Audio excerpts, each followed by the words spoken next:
السلام عليكم ورحمة الله.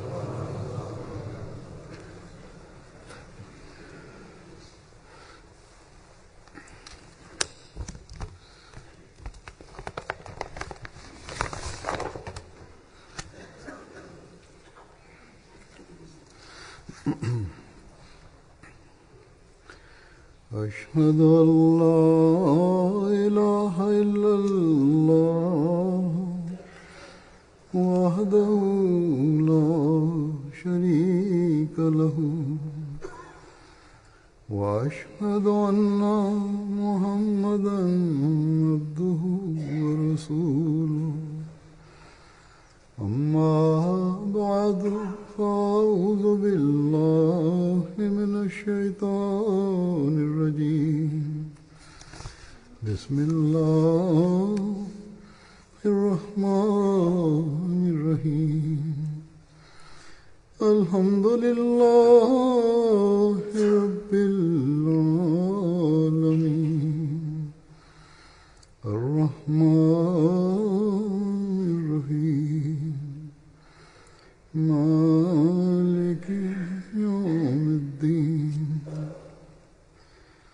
إياك نعبد وإياك نستعين اهدنا الصراط المستقيم صراط الذين أنعمت عليهم غير المغضوب عليهم ولا الضالين.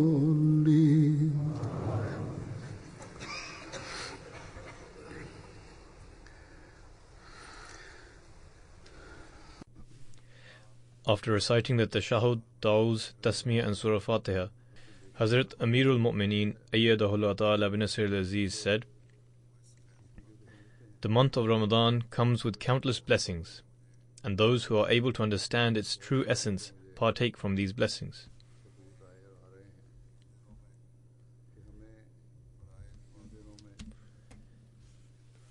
I have received letters from many people, and still receiving them, in which people have stated that not only did they have the opportunity to improve in their obligatory worship during these days, but also had the opportunity to offer subrogatory prayers.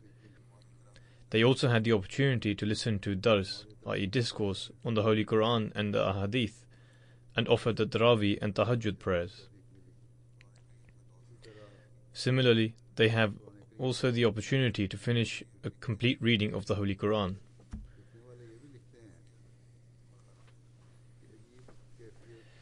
Those who have been writing to me have also stated that during these days they experienced themselves to be in a completely different state and were able to enjoy a spiritual delight.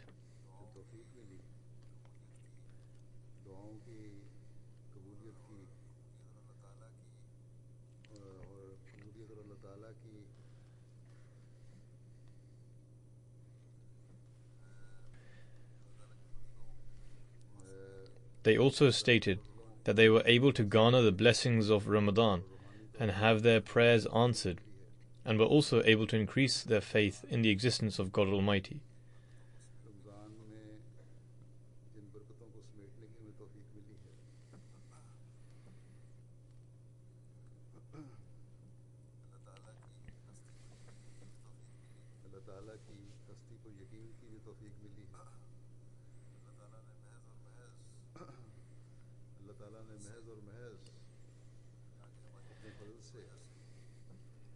They further stated that to witness such wonders and to experience this condition was completely due to the grace of Allah the Almighty, and not because of any quality of their own, and requested prayers for themselves to ever remain in this state.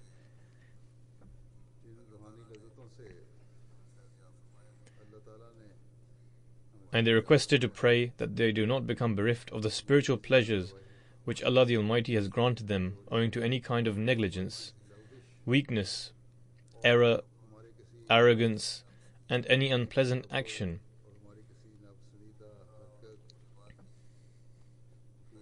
or by not fulfilling the rights of God Almighty and the rights of fellow man.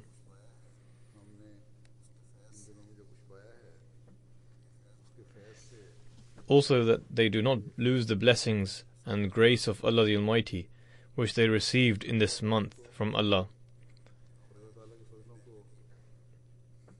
And they further stated that may Allah the Almighty enable them to continue receiving these blessings.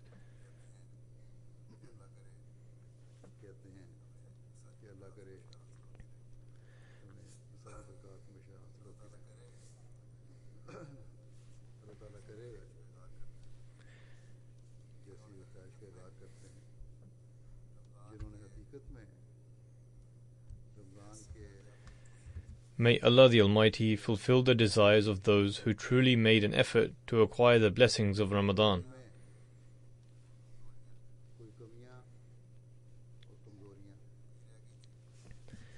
And even if there are any weaknesses or shortcomings on their part, then may Allah the Almighty, purely through His blessings, and while overlooking them, reward those efforts.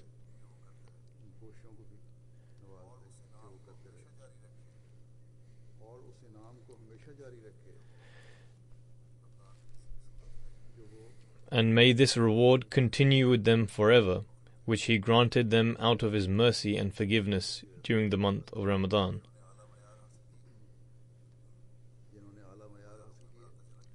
Also, for those who attained high standards, may He continue increasing them. And for those who made even a slight effort, may He also reward their efforts, and enable them to always continue progressing.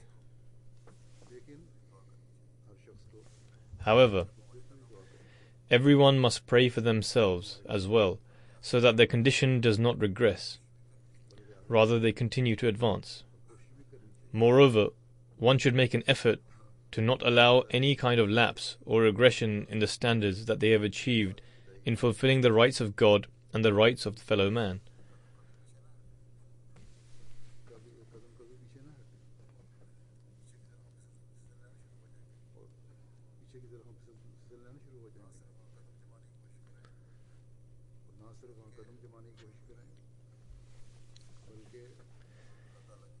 In fact, they should not only try to remain at that level, but further strive according to their abilities, and also supplicate to Allah the Almighty that they continue to progress further.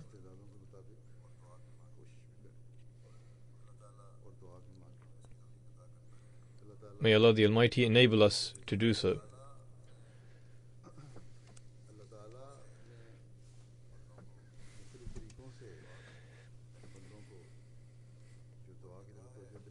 Allah the Almighty has drawn our attention towards prayer through various ways.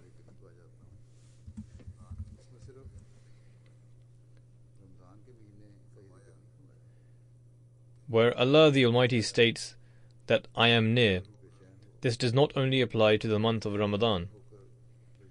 In fact, Allah the Almighty states that whosoever supplicates to Him while in a state of anguish and distress, Allah the Almighty answers their prayers. Allah the Almighty states, أَمَّنْ يُجِيبُ الْمُضْطَرَّ إِذَا دَعَاهُ وَيَكْشِفُ السُّوءَ.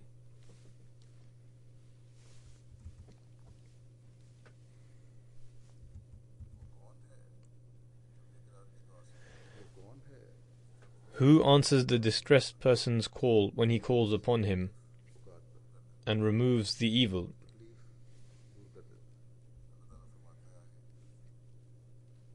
God Almighty further states, أَإِلَهٌ مَّعَ اللَّهِ. Is there a God besides Allah?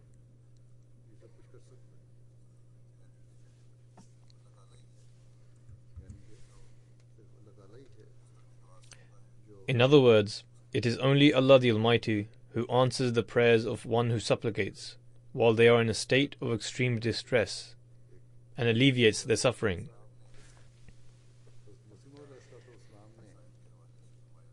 Regarding this verse of the Holy Quran, the Promised Messiah ﷺ has stated,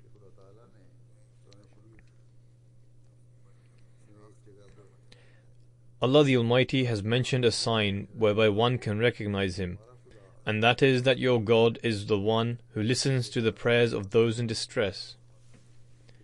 Then in another place, Allah the Almighty states, Ud'uni astajib lakum, i.e., pray unto me, I will answer your prayers.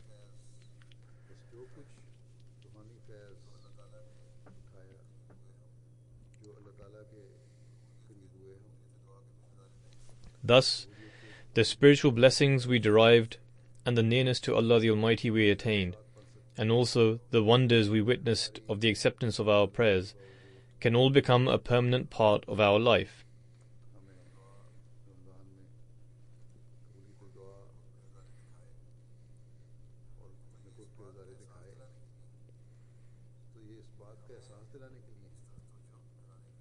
To show the wondrous signs of His acceptance of prayers and His nearness despite our shortcomings, therefore, is to make us realize that we should try to establish this permanently.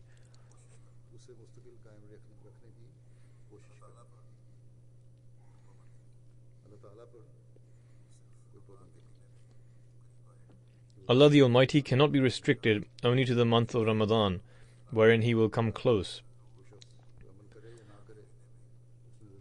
And regardless of whether one performs any deeds, it is only in Ramadan in which He will come close.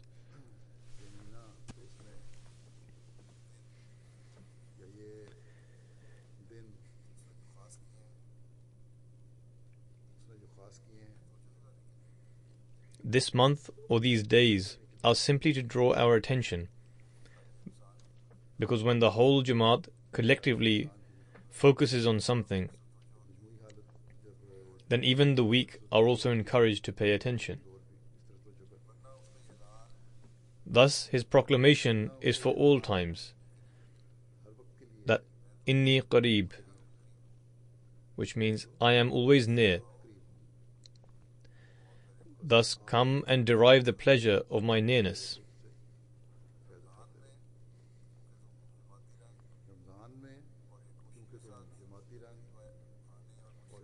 Since you are seeking my nearness collectively as a Jamaat and imploring from me, therefore, as a special favour of mine, I increase my blessings many-fold.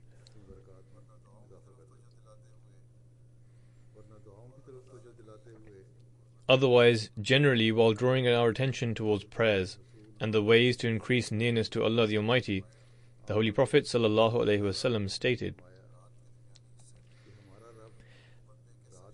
Our Lord is most near to man during the middle part of the night. Therefore, if you are able to do so, then most surely become among those who remember God in that hour.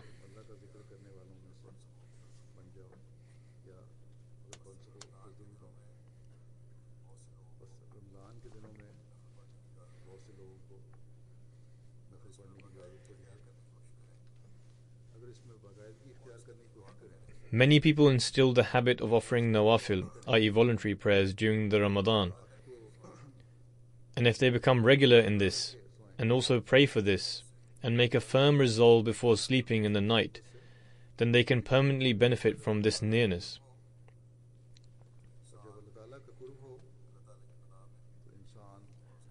When one attains the nearness of Allah the Almighty, then they are in His protection and citadel. This nearness to God is acquired through the supplications of the night, and also through the remembrance of God Almighty and His worship in the day.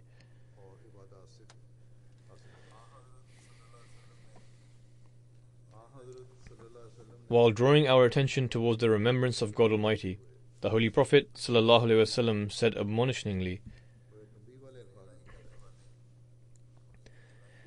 The difference between one who remembers God and the one who does not is like that of one who is living and the one who is dead.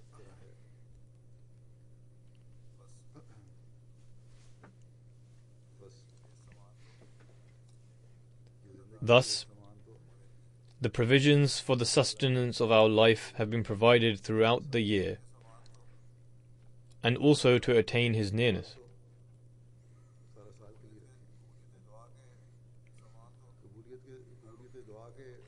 The means to have our prayers accepted are available all the time.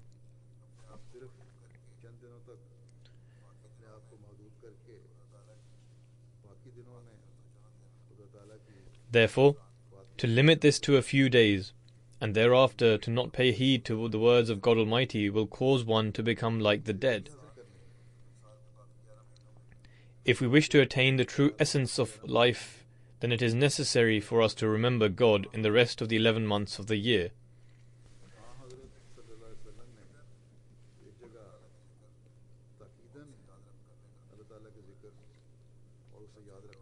A narration mentions that the Holy Prophet ﷺ once said,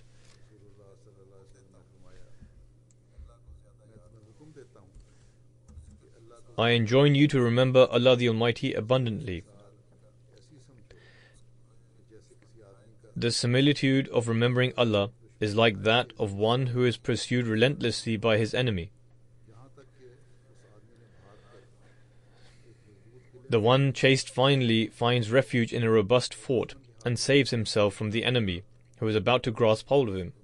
In a similar way, one cannot attain salvation from Satan without engaging in the remembrance of Allah.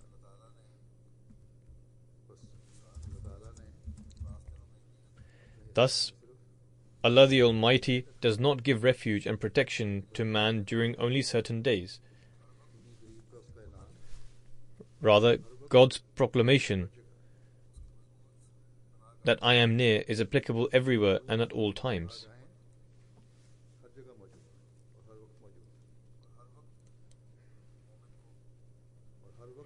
His robust fort of refuge is present in all places and eternally. The doors to this fort are always open to true believers to seek protection in. Ever alert guards assigned by Allah the Almighty stand ready at these stations to halt Satan and to save the servants of God from satanic attacks.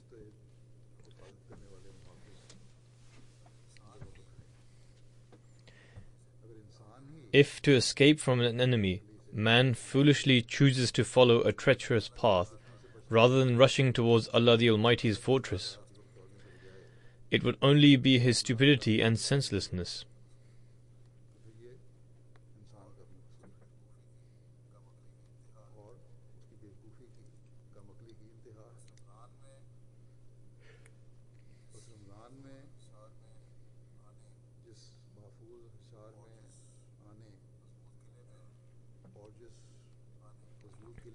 It is now our duty to take all the precautions to remain within this fort.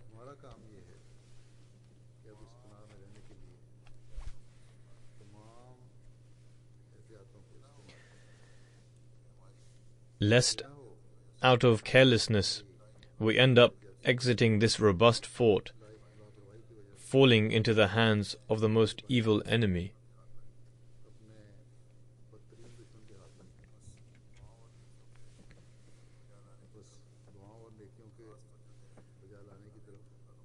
In short, each one of us needs to give constant and special attention to prayers and performing good deeds.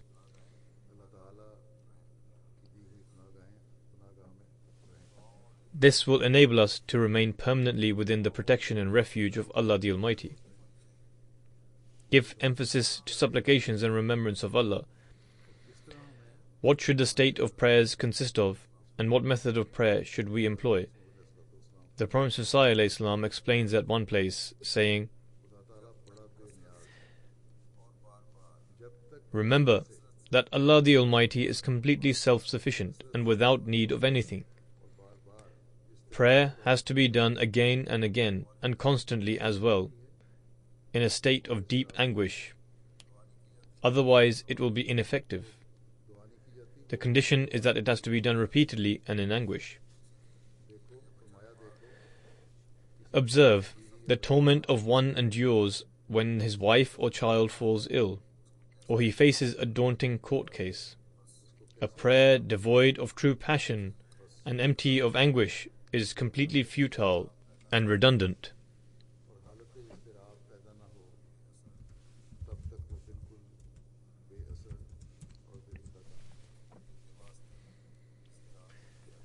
Thus, for prayers to be accepted, anguish and intense passion is the necessary prerequisite. The Prophet ﷺ says, For prayers to be accepted, is conditional on pain and anguish being displayed. The prayer one makes should not be mere lip service nor superficial. Rather, one should display relentlessness and anxiety when making supplications. The Prophet Messiah further says, "You should have pain and compassion in your heart for anyone you pray for."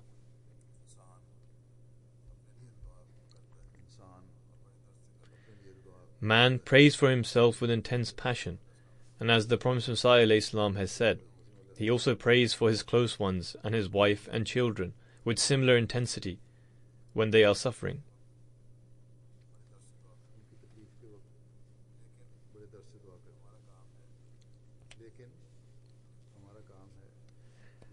However, the duty of a true believer is to enlarge this personal circle to also pray for the Jamaat, i.e. the community, to pray for the Muslim people at large, to pray for your own countries, to pray to avert the perilous circumstances that are befalling the world.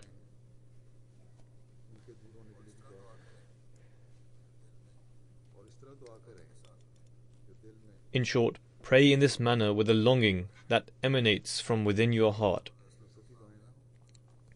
Your prayers should not remain on the surface. The Prophet ﷺ said on one occasion, "It is my habit that even my opponents and enemies should not be exempt from my prayers." The wider the scope of one's prayers, the more benefit it will give to the supplicant. The more one's prayers are limited in their scope and are close-hearted, the more one will move away from Allah the Almighty.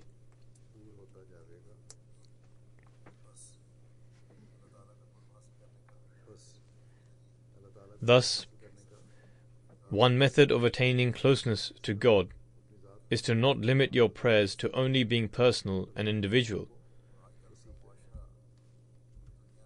Rather, your circle of prayers should be expanded. Today's society and world are drawn so close together that praying for others will actually benefit one's own person.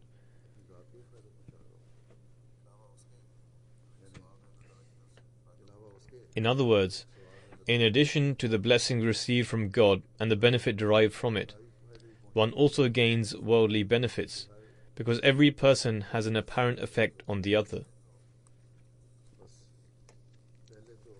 And so, first of all, in your regular prayers, pray for the Jamaat.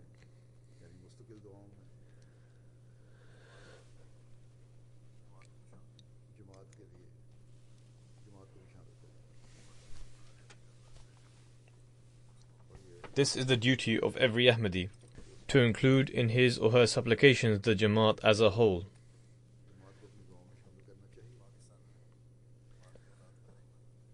Everyone is familiar with the predicament of the Jamaat in Pakistan. There are incidents of the government officials and Maulvis instigating cases or causing troubles against Ahmadis on a regular basis.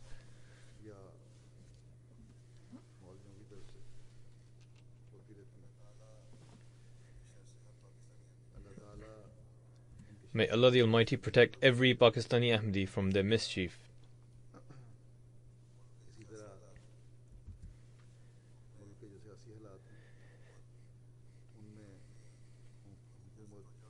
In the political situation in the country, the government is trying to divert attention away from itself.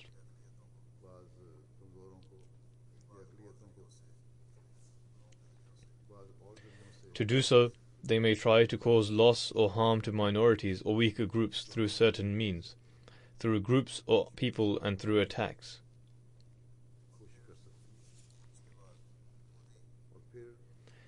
After instigating such acts, the government, in the name of establishing law and order, forms stricter laws.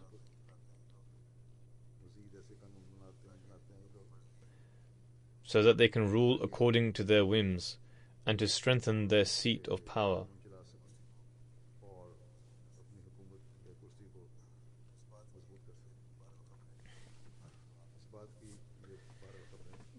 This is what is emerging from media reports in Pakistan currently.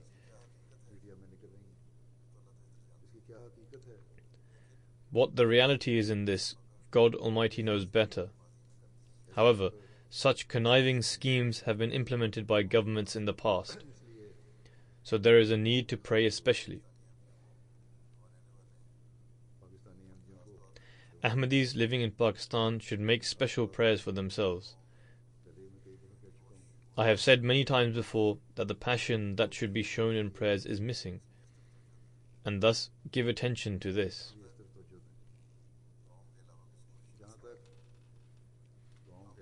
As far as any actions or efforts are concerned separate to prayers, we have never taken the law into our hands or taken revenge in the past, nor will we ever in the future. It is the weapon of prayers that we always utilize.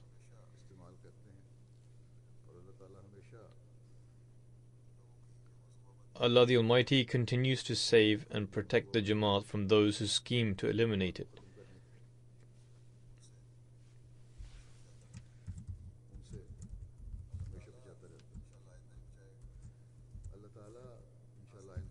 God willing, Allah the Almighty will safeguard the Jamaat in future also. In fact, God willing, the Jamaat will march towards progress at an even faster rate than before.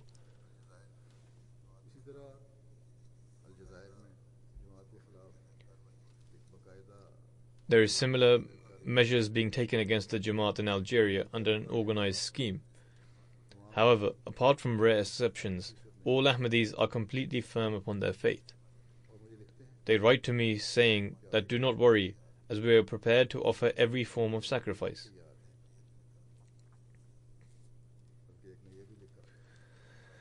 In fact, one person wrote to me stating that you cite that we are a new Jamaat. Indeed, the Jamaat here has been established for the last 10 years. However, our history of offering sacrifices runs back much longer. And so, as we have made sacrifices before, how can it be that we stopped giving sacrifices having accepted the truth?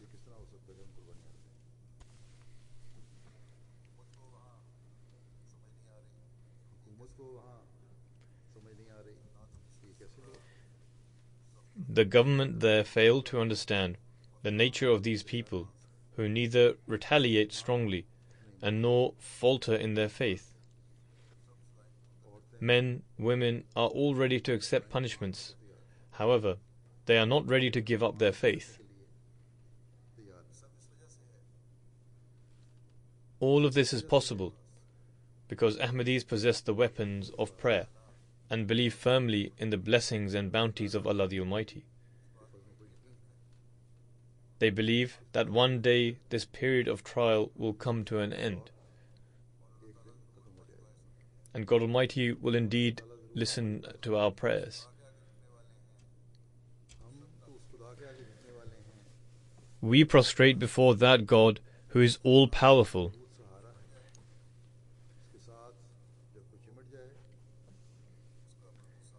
He is an indestructible pillar, and whosoever holds on to him, he becomes their pillar and saviour.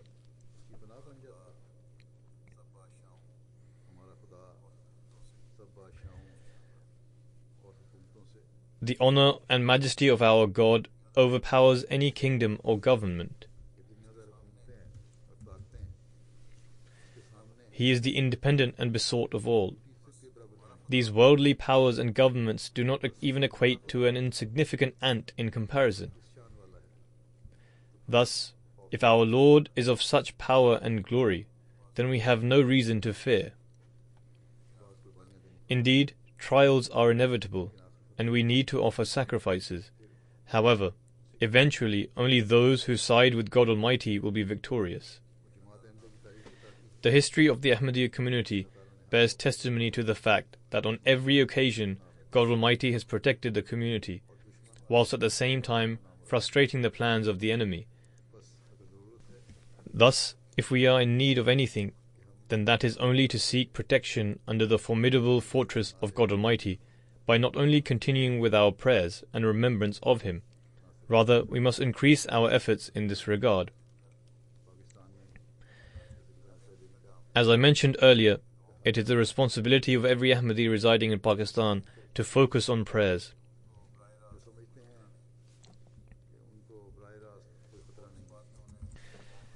As for those who believe that they are safe from any immediate danger, and as a result of this they have become negligent in their prayers by not paying full attention towards them, they should also remember that they too can undergo a trial or hardship at any time. In order to safeguard their faith, they will have to seek the shelter of God Almighty.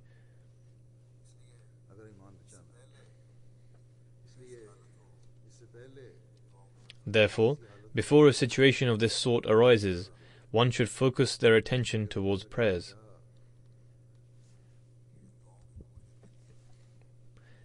With respect to the acceptance of prayers, as I mentioned previously, if at this time an individual is making use of the comforts and luxuries of this world, even then they should pray in anguish for their fellow Ahmadi.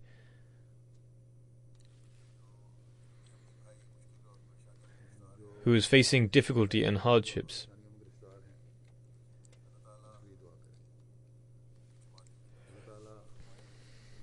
May Allah the Almighty remove the trials they are facing due to their faith, as well as any personal afflictions.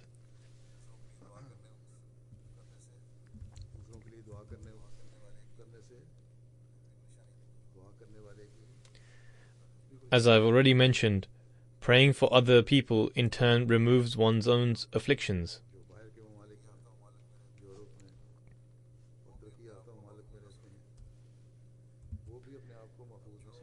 The people living outside these countries, i.e. in Europe and other developed countries, should not consider themselves safe from this.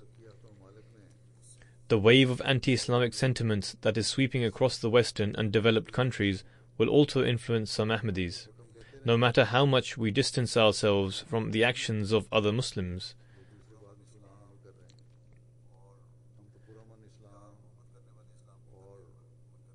Stating that we follow the peaceful teachings of Islam, which are of love and affection. Not everyone is aware of who we are, and what was the purpose of the advent of the promised Messiah.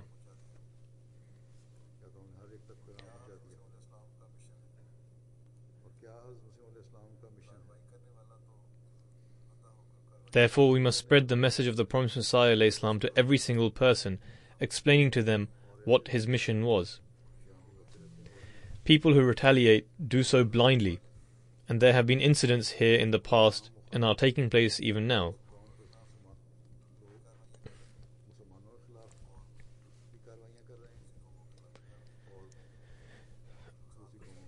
Anti-Islamic organizations, as well as nationalists, are taking action to harm Muslims and people of other nations.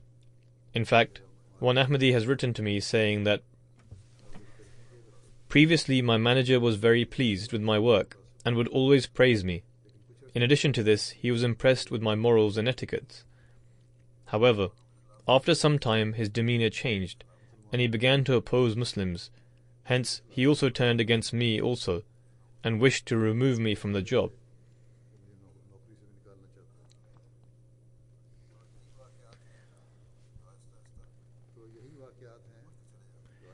Thus, it is incidents like these that slowly increase further if they are not dealt with at the right time.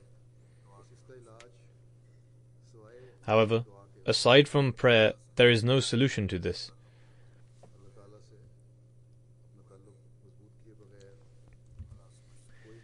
Without forging a strong connection with God Almighty, no one can save themselves from this predicament.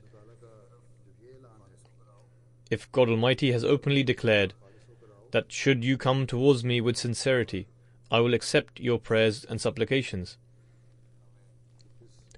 then we must use all our abilities in order to adopt this method. Therefore, when one exhausts all their efforts and endeavors, then without the help of God Almighty, the being who is oft returning with compassion, it will be difficult to survive.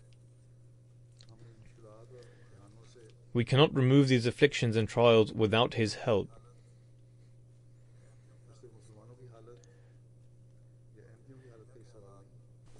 Furthermore, it is not only the question of the Muslims or Ahmadis.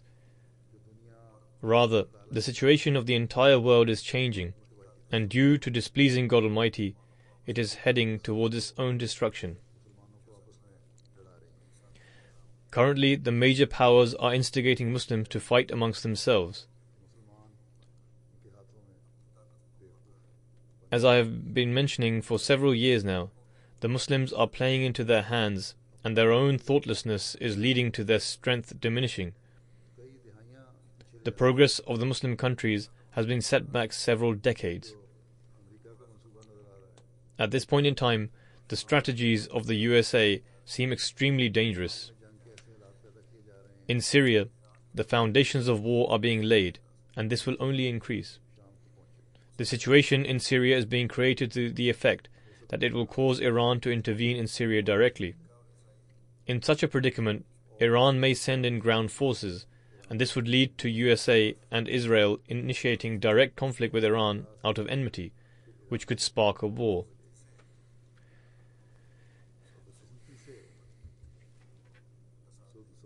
Unfortunately, the government of Saudi Arabia would also support them.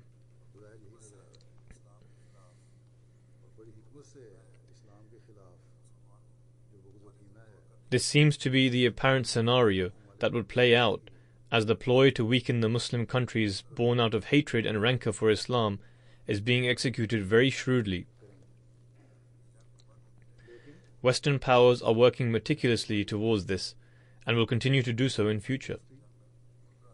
However, this will not remain an isolated war. Russia would also openly enter the war in order to assist the opposing side, to which they have hinted on different occasions. This could subsequently take the shape of a world war, and this is what analysts are beginning to say.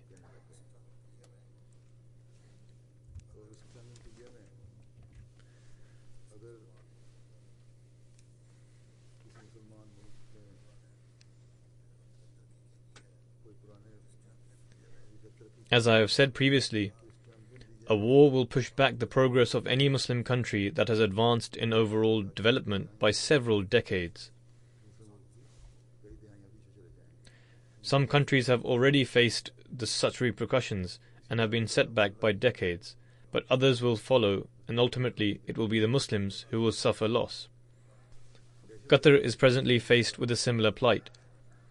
This is another ploy to create conflict and discord between Muslims. Rather than eliminating terrorism, the only thing apparent is sectarian differences.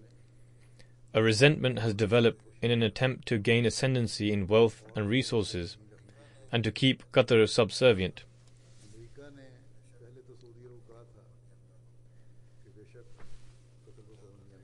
Initially, the USA told Saudi Arabia that they were free to impose sanctions on Qatar. This is more or less what has been reported in the media, that after the President of the United States visited and gave the go-ahead, these measures against Qatar were then taken. Now, after all of this has been implemented, the US government has said that the conditions for peace set by Saudi Arabia are too strict, and that they should be more lenient, all the while trying to subdue Qatar under their control, and to show that they are completely neutral.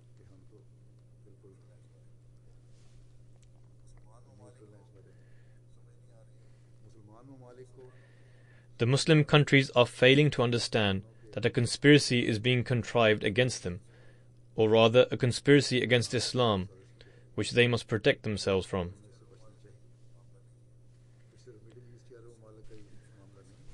However, the sparks of war may erupt not only out of the Middle East or Muslim countries.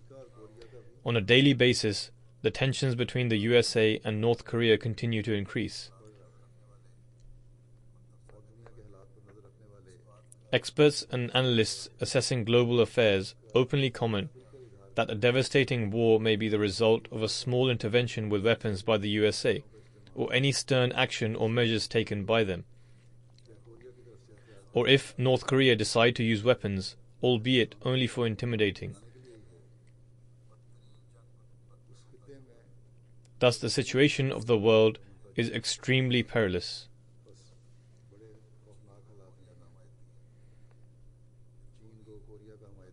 Although China is allied with North Korea, assessing the gravity of the situation and understanding the horrific repercussions of a world war, they are trying to make Korea and USA understand this perilous situation. Furthermore, there is the matter of new inventions. The computer has played a vital role in easing communications between people, maintaining records, and assisting in economic and other departments.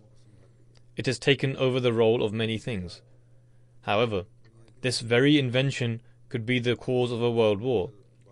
Presently, whether it is specific to one country or the entire world, there is a wave of cyber attacks taking place. Here too, the NHS organization was left in disarray, as well as the airport systems.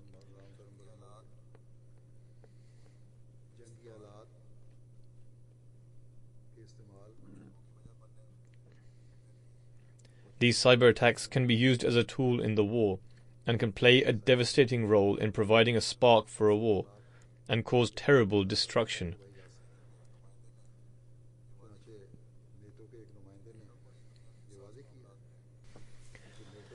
Furthermore, a representative of NATO has clearly stated that if even one cyber attack takes place against NATO or anywhere in the world in this fragile time, it could result in a devastating war. Therefore, we cannot endure any more cyber attacks. This is the warning they issued. Hence, the world is paving the way for its own destruction. People think that the advancement of the world and the progress of worldly people is the guarantee of their safety, whereas it can be the means of their destruction.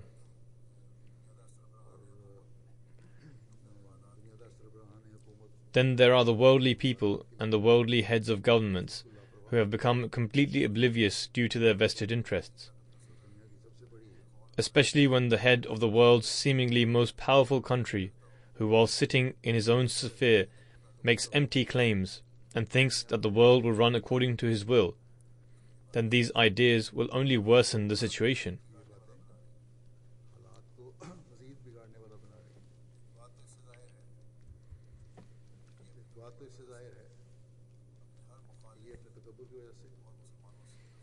One thing is clear, that due to sheer arrogance and out of his hate for his enemies and the Muslims, he is determined to wipe out Muslims.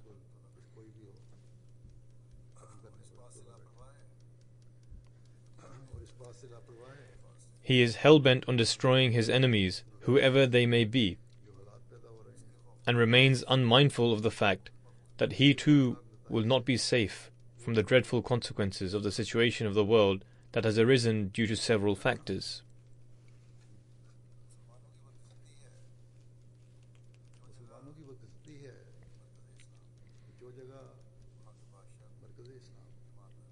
It is the misfortune of the Muslims that the sovereigns of the place which is the center of Islam are also dishonest, and merely for the benefit of their vested interests and to establish their authority over their land, they are weakening Islam by falling victim to the hands of non-Muslims. As I have mentioned earlier, this is the state of the Saudi government. The leaders of Muslim countries are also committing atrocities against their own people, and as a result, they have turned the majority of their citizens against themselves.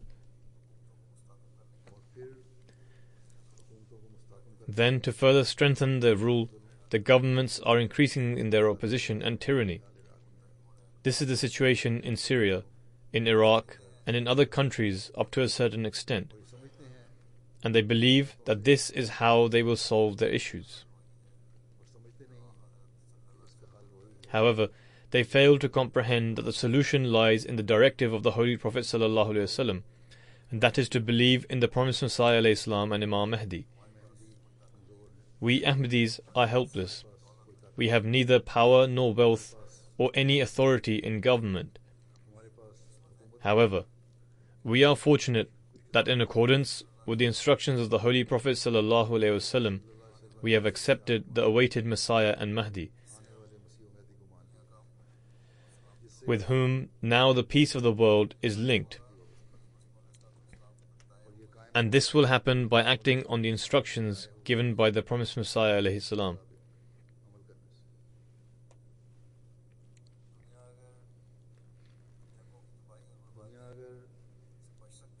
If the world can be saved from war and obliteration, it is only through a single means.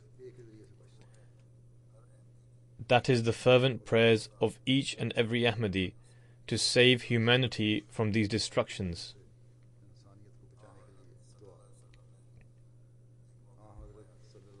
On one occasion, the Holy Prophet ﷺ said that prayers can be effective in protecting one from trials that have befallen anyone, and also from those which are yet to come. The Holy Prophet ﷺ said, O servants of Allah, make prayer incumbent upon yourselves. Therefore, in accordance with the instruction of the Holy Prophet ﷺ, we must make prayer incumbent upon ourselves. Today, it is the duty of every Ahmadi to feel the pain and suffering of mankind and to pray for them. We should anticipate the impending trials and tribulations that are yet to come, or have not befallen them yet, or some which they do not perceive. Governments and one section of society are committing acts for their own interests. There are hundreds of thousands of innocent people living in these countries who are completely unaware of what is going to happen to them and what is happening to them at present. They are harmless and innocent, so it is our duty to pray for them.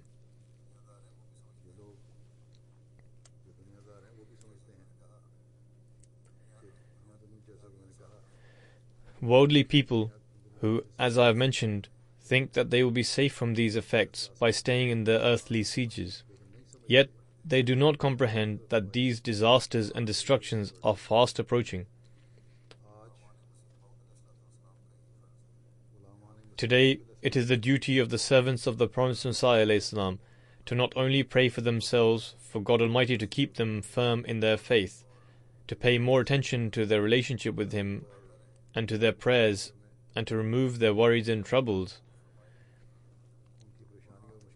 but to also pray for the Muslim Ummah, for God Almighty to grant them enough understanding to realize their station and their responsibilities, and not to fall in the hands of the enemies of Islam.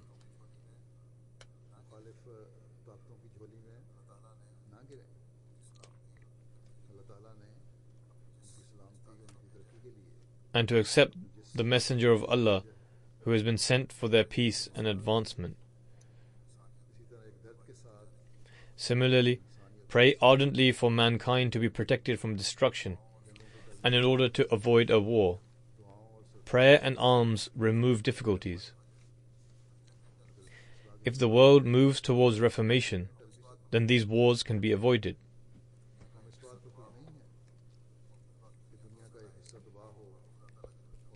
We would not be happy if one part of the world is destroyed only for the remaining people to then understand and turn towards God Almighty by accepting the appointed one.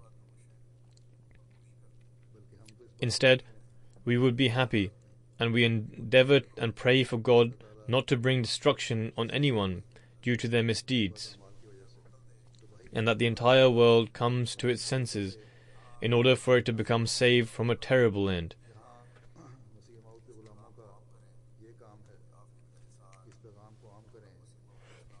It is the duty of the followers of the promised Messiah ﷺ to make this message known, that by holding firm to the promised Messiah ﷺ, one can remain in the circle of protection. In fact, it is only through holding firm to him that this can be possible. But it is also our duty to pray for them, with the certainty that through our prayers, God willing, they will attain guidance, and that God will save them from falling in the pits of destruction. May Allah enable us to complete this mission of ours, which was brought by the promised Messiah ﷺ, which is to bring the world under the banner of the Holy Prophet ﷺ. And in order to do this, we must utilize all our faculties, and bring our full efforts into practical form. We must push our prayers to the summit, as the victory of the Promised Messiah ﷺ will be through prayers. The Promised Messiah ﷺ was bestowed the weapon of prayer. So as I have already said, even after Ramadan, we must continue to strengthen our connection with God and excel in our prayers and worships. May Allah the Almighty enable us to do so. The Promised Messiah ﷺ states, "Prayer is a great treasure and strength." The Holy Quran has repeatedly communicated this and informed us of those who attain salvation from difficulties through their prayers. The fountainhead of the lives of all the prophets and the root to all their success was indeed prayer. Therefore, my advice to you is to continue praying so that you may improve the strength of your faith and deeds. Through prayers, such a change comes about through which, with the grace of God, you will have a prosperous end. May Allah grant us all a prosperous end and never allow us to fall in the hands of Satan, and may He enable us to live our lives according to the commands of Allah and His Messenger.